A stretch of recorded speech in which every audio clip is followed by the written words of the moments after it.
Parce qu'au nord de notre pays, il y a un pays voisin auquel nous sommes liés par l'histoire, par la géographie, par la culture, par la religion et récemment par les ressources naturelles. Parce que vous n'êtes pas sans savoir que par la grâce de Dieu, il y a des gisements de gaz et de pétrole qui ont été découverts entre nos deux frontières. Donc ce qui nous lie est vraiment très large. Par conséquent, le Sénégal ne peut pas être indifférent à ce qui se passe chez nos voisins mauritaniens. Et il y a un des sages de Djamra qui a trouvé la formule adéquate en disant que lorsque la Mauritanie s'enrhume, le Sénégal éternue. Je crois que c'est une image qui illustre parfaitement la profondeur et l'excellence des relations qui a toujours prévalu entre les deux pays.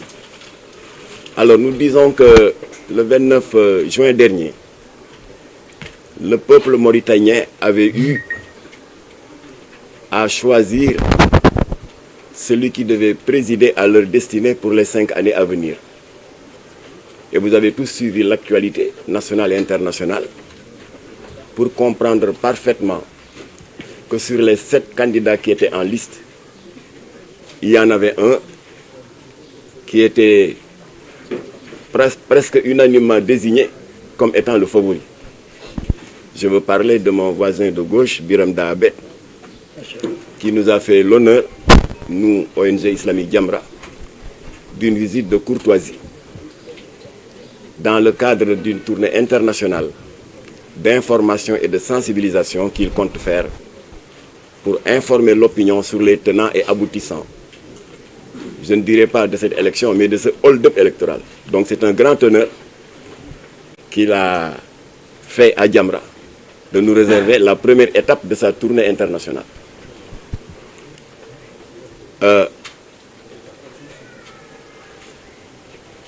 Depuis 2014, lors de la présidentielle, l'opinion mauritanienne et au-delà des frontières de ce pays cette opinion a eu à s'indigner des malversations, des irrégularités qui ont fait que pratiquement la victoire lui avait été arrachée une première fois. Mais malgré cela, il était arrivé deuxième lors de la présidentielle de 2014. Il en fut de même lors de la présidentielle de 2019.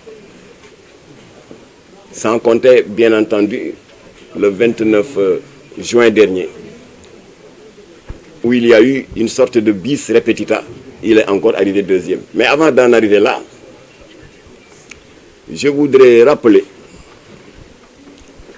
que Djamra a toujours prêté une attention particulière par rapport au combat que notre ami et frère Biram Dahabet a toujours mené, non seulement pour le peuple frère de la Mauritanie, mais pour le panafricanisme d'une manière générale, la lutte contre l'injustice en particulier, et spécialement la lutte contre les minorités raciales, comme c'est le cas des Haratines.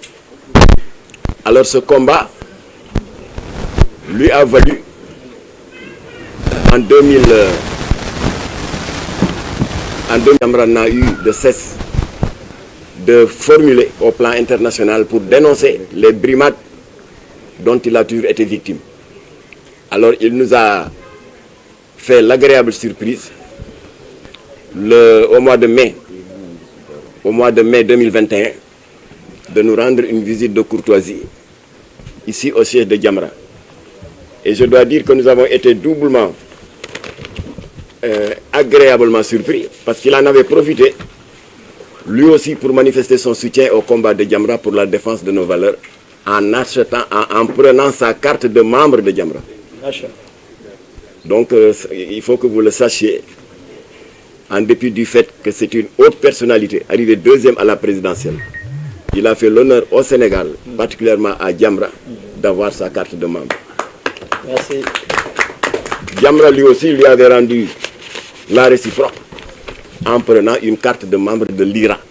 Je n'ai malheureusement pas la photo, Et la presse était là, certainement la plupart d'entre vous également l'avaient immortalisé.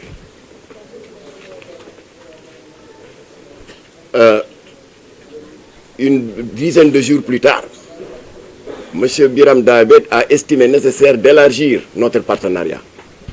C'est ainsi que le 25 mai de la même année, c'est-à-dire 2021, nous avons accueilli l'IRA et Jamra, une ONG américaine qui a les mêmes préoccupations que l'IRA. Je veux parler de Abolition Institute. Nous avons tenu cette rencontre le 26 mai 2021 à la salle de délibération de la mairie de Diamaguène. C'est encore l'occasion de remercier le maire de cette commune d'arrondissement de nous avoir facilité la tâche. Et il y a eu une autre structure qui est venue renforcer ce triumvirat. Il s'agit du collectif des réfugiés mauritaniens basés à Dakar. Donc c'est ainsi à 4, nous avons scellé un partenariat. IRA, Initiative pour la résurgence du mouvement anti-abolitionniste ou anti-esclavagiste, Jamra et le collectif des réfugiés mauritaniens au Sénégal et l'ONG américaine Abolition Institute. Cette rencontre à Diamaguène a été l'occasion, bien que nous étions à 3 ans de l'élection présidentielle de 2024, de lancer 2 alertes à l'attention de l'opinion internationale. D'abord pour déplorer la situation équivoque des réfugiés qui sont des apatrides sans nationalité parce qu'ils n'ont que la carte de membre que leur a adressé l'OMI. Donc ça, la rencontre de Diamaguène. Mais avant d'aller plus loin, je voudrais faire part un peu à notre, laisser à son propre compagnie d'action d'éclat. Et je vous avais expliqué la fois dernière que l'action la plus éclatante qu'il a eu à mener, c'était pour dénoncer la codification faite par le régime en place de la... ils ont codifié le fait qu'ils sont la race qui se trouvait au-dessus de toutes les autres spécificités ethniques, esclaves, malikites. Parce que vous n'êtes pas sans savoir qu'il y a 4 grandes juridictions qui caractérisent la religion musulmane. Hanafite, Shafite, Hanbalite et Malikite. Et nous avons la chance ici au Sénégal, malgré la diversité des cités religieuses, Touba, Tivaouane, Ndiassane, Thiénaba, Niassène, Médina Baye, Layène, famille omarienne, nous nous réclamons tous de la jurisprudence malikite. Donc le Sénégal ne pouvait pas être indifférent en apprenant les scandales contenus dans ce document et que le monde a découvert grâce à cette action d'éclat que Biram Daabed a effectuée. Et c'est quoi cette action d'éclat? Eh bien, il a organisé une manifestation sur une place publique en Mauritanie. Toute la presse était là et il a procédé à la destruction de ce document en y mettant le feu. C'est alors que beaucoup d'organes de presse se sont dit, ce document-là, il faut que nous l'ayons. Alors ils l'ont cherché en ayant d'autres exemplaires et en le lisant, ils ont dit que le combat de Biram Daabed est vraiment un combat légitime. Et c'est alors qu'il a eu une consécration internationale. Son combat a été reconnu au-delà des frontières de la Mauritanie. A commencer par les Nations Unies qui lui ont octroyé en 2013 le prix des droits de l'homme. Et les Nations Unies ont été suivies en cela par l'Université catholique de Louvain qui lui a accordé en 2019 le docteur honoris causa pour les nobles causes qu'il mène pour la libération du peuple mauritanien, particulièrement les Haratines et les négro-mauritaniens. Parce que beaucoup d'Africains pensaient que l'esclavage n'existait pas en Mauritanie. C'est grâce à son action qu'il a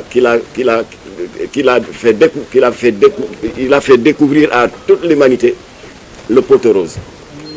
C'est pour cela qu'il n'est plus seul dans son combat. Alors maintenant, après ces échéances de 2014 et 2019, il a fallu bien entendu préparer la présidentielle du 29 juin 2024 dernier. Il devait normalement venir faire face à ses frères sénégalais, leur parler, lancer des alertes par rapport à ces coups de force que l'État mauritanien ne cesse